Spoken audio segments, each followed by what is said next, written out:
Imagine cruising smoothly at 38,000 feet above the Earth. Outside, there is an endless sea of clouds under a brilliant blue sky. Inside the cabin, passengers are reading or dozing off. The atmosphere is completely routine.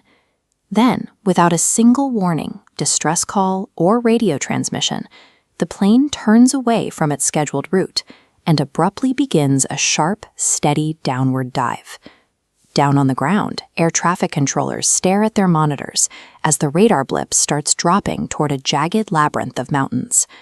They repeatedly call out to the crew, demanding a response. They get nothing but static. Absolute silence. This happened on March 24, 2015. The aircraft was Germanwings Flight 9525, carrying 150 people on a routine journey from Barcelona to Dusseldorf. Investigators would eventually realize that the danger was already present inside the flight deck, shielded by the same security systems designed to keep the plane safe. The morning began exactly as it was supposed to. The Airbus A320 taxied down the runway at Barcelona El Prat Airport. It took off into the crisp air and reached its cruising altitude right on schedule at 0930 UTC. 1 minute later, the captain stood up and left the cockpit, likely to use the restroom.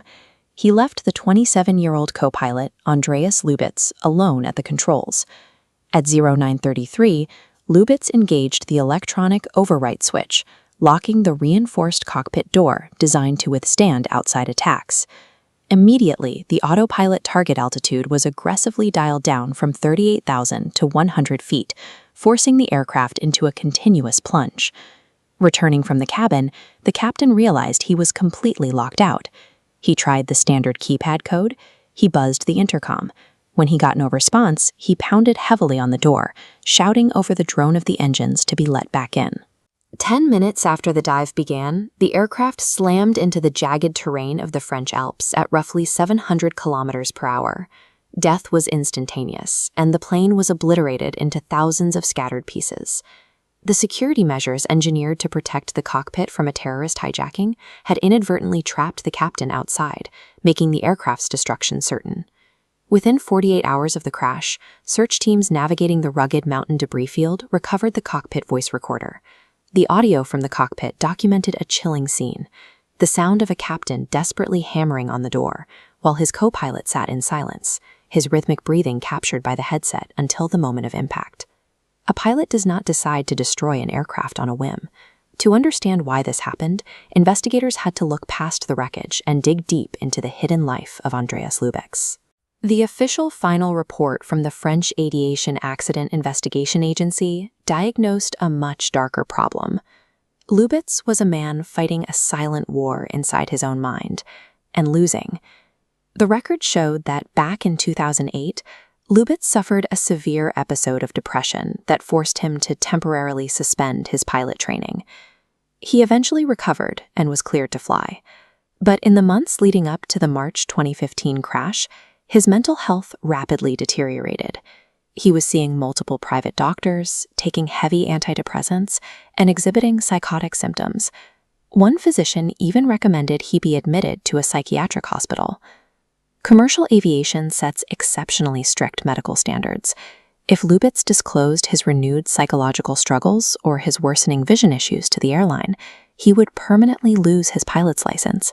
His career would be instantly over. On the exact day of the crash, investigators found a torn-up sick note in his apartment. A doctor had signed him off as unfit to work.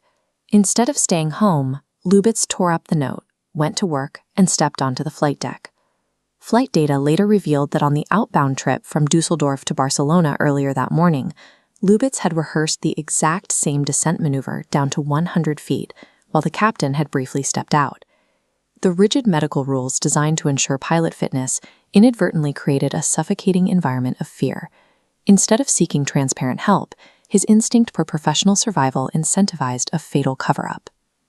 The loss of 150 souls forced the global aviation industry to look in the mirror and ask hard, uncomfortable questions about how it handled pilot welfare and cockpit isolation. Regulators immediately implemented the two-person rule. If a pilot had to step out to use the restroom, a flight attendant was required to step into the flight deck. The controls could never be left with a single occupant. The industry also moved to rewrite medical confidentiality laws. In countries with strict secrecy rules, regulators pushed for specific pathways where doctors could report immediate safety risks to authorities without facing prosecution. Airlines began building confidential peer support programs. The goal was to establish systems where pilots could seek therapy, take medical leave, and get treatment without instantly sacrificing their livelihoods. The tragedy demonstrated that physical security features, however advanced, create a profound vulnerability if the psychological health of the crew goes unmonitored. Germanwings Flight 9525 stands as a permanent reminder that the greatest vulnerability in complex modern technology remains the human mind behind the controls. The 150 lives lost in the French Alps became the catalyst for these crucial global reforms, exposing the fragile intersection between intense personal struggles and rigid professional standards. Their memory serves to show the world why transparency, empathy, and mental health support are just as critical to flight safety as radar, engines, and reinforced doors.